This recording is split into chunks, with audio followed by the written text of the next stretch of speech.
Hi everybody, welcome to the channel. I've been joined by Mark from Manascrew. So we're both deer in headlights time. So we're going to be talking about what's going on in April, Manascrew's Armouries, and what we can expect to see for the 8th month prize for the highest attendance. Okay, so let's go through April first. For the highest attendance for April, Matthew currently at the moment is pulling faces, so that's what is winding us up a little. But yeah, thank you, Matthew. Well done, Mark. Well done, Matt. Should we just start again? No, keep going. Okay, so we have Cold Foil Romping Club will be in the prize pool for the player with the highest attendance for Manascrew in April. Yes, thank you, Mark. Blessing of Deliverance. If you win your draft pod, you will win a full set of Blessing of Deliverance Red, extended art, rainbow foils. So they're quite nice. Thank you, Mark. But for the highest attendance for 8 months, do you want to reveal this? Because this card's pretty special. Yeah. Now, just as a little aside to all of this, we're talking about attendance. We had decent attendances for a little while, and then it tailed off. In more recent times, we've been getting people showing up because we've been putting a bunch of these cards into the pot for players to be able to come pick up. So when we're talking about attendance, we're talking about 4 appearances during the month, up to 4. Will all go towards this card and these ones that we're displaying at the moment. Yep. So the big one on the reveal for this, which is both the Armouries and any of the additionals. So we've got the Escalation League that we're looking at doing, and also any on-demand drafts and items like that we'll be on with. Yep. And but the big card that we are looking at putting towards all the things, drum rolls and everything else aside, is of course one of these. So this is a cold foil Ira. So one of the first cold foils from Welcome to Wraith that was printed. It has not got the young bit written on it, so that was put on afterwards. So this is one of the original cold foils that come out. Mark's been running Flesh and Blood from pretty much the get-go in the UK, and we're very fortunate that you were given one of these cards, and massively honoured that you are putting this in a prize pot for players to come down. Yeah. So all you have to do is turn up 4 times in a month for the next 8 months, and you will be in the prize pool to get this cold foil Ira. So thank you for that, Mark. No problem at all. Amazing. Right. So thank Cheers, you. guys. So I've been joined by Matthew Baxter. So you'll see him most weeks on the stream.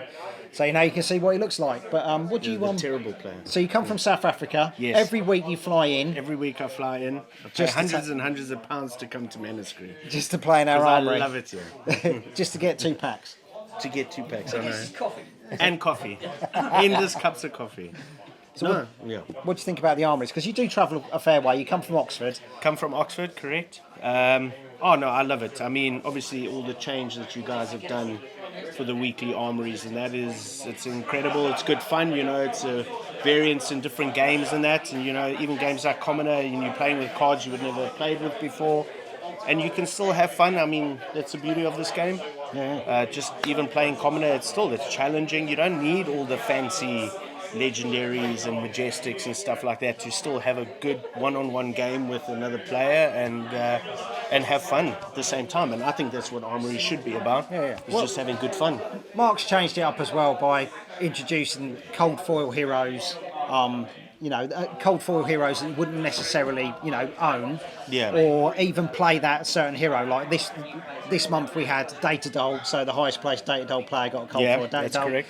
April we've got Kavdane, so if you're the highest placed Kavdane player, you get a cold foil Kavdane. I will bring my one. I actually bought one.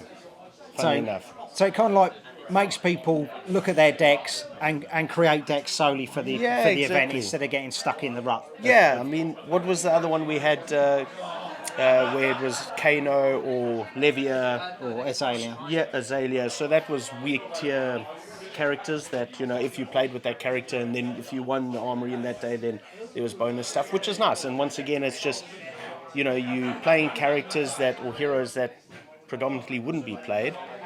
And I think it's just awesome. It's good fun. And it just makes it more challenging, I suppose it is. It's one of those things where, if you're playing, and I've always been a big fan of Levia, but let's face it, she kills herself. That's her ability. I don't know who came up with that, but no, I'm joking. I mean, she's cool, but anyway, and you want to play with her, but then you just get steamrolled. I mean, look, I suck as well, so that just makes it more difficult. But at least now, when you have things like that, where, so but it's more fun. It's isn't good. it? Yeah, You're actually, there's less pressure because okay, I might be playing a character that doesn't particularly do very well here, but at least I could go home with a prize. Exactly. A prize that is actually really, really good. Yeah, 100%. It's win-win. Yeah, brilliant. Fun and prize. Cheers, mate.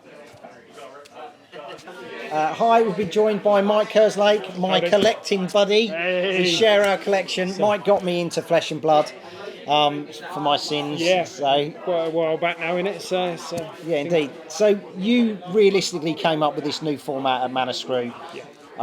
So what were your ideas behind it, and where you're looking at taking it? So for me, it's like me and Mark and yourself. We all sat down after and we said, well, what can we do to just enjoy the game and bring more people into the game and just raise the community, because we have quite a solid community, and it's just raising that little bit of extra people playing. But what we found with the Armoury was literally you come, you win your cold foil, and that's kind of was some people were getting a bit disheartened at it. Yeah, totally. So what we looked at was doing was a prize structure. See you later. Around incentivizing people to play. So this is where I spoke to Mark, and he pretty much come over and said, look, this is the collection we've got from pre-COVID time as well that had just been building up. The treasure pot that Yes. was hidden behind the back. He probably had a little treasure map with X marks a spot. It's some shelf behind every dusty corner. It was like, well, where have these been? But no, seriously. So it was pretty much, as he said, it's just about giving back to the community as well. So what we did was we pretty much sat down and pretty much we've done the plan for the whole year. Yeah. So I know at the moment we've talked about what we're doing for the first 5 months, but we've got the plan for the rest of the 5 months as well. Yeah. With a spoiler of another cold hero after that as well. But Yeah, there is that's a loose secret. plan for year 2. Yeah, year 2 as well. Yeah. But we'll deal with that next year. So we just want to incentivize people to come and play and build more. Like Mark said, around if you want to come and just build get a draft pod going, get some friends down, and just build from there. We're up to an average between 14 to 16 players, and it's growing. We've gained a few extra people willing to travel a bit of a distance from Oxford and Peterborough and Oxford, Coventry. Peterborough, Coventry, Bedford. So Northampton is becoming like a little centre. For Fab, where little groups are travelling into us. So it is really good, and it's really appreciated that people want to travel. And if the extra prizes, are helping, that's fine, because it just builds the community that we all love. And that's it, isn't it? And then, like I said, we've got these people who come in every week, and we're starting to make, like I said, I've made some beautiful friends through Flesh and Blood, and it's great. I get to see these people like yourself or Mikey or Nathan and Dave and George, of course, Matt's champion. And these are the people that I've got to know over the years and become real friends with. And it's great to see, because I think that's what the idea of Flesh and Blood was. It was about building your communities and building up these friendships, playing cards, and I feel this story's got a real sense of what James White's vision was. I know we've also got the competitive side of the game, but the original concept of meeting up in the Flesh and Blood and playing cards and spending time with people, I think we do it every week. I think it's a good format as well if people are getting burnout from the competitive scene where they're grinding sort of like these top decks all the time. The changing format that Mark has instigated, and the extra little sort of like bonuses of the cold foil weapons, that the extended arts, like the extended arts that are going on.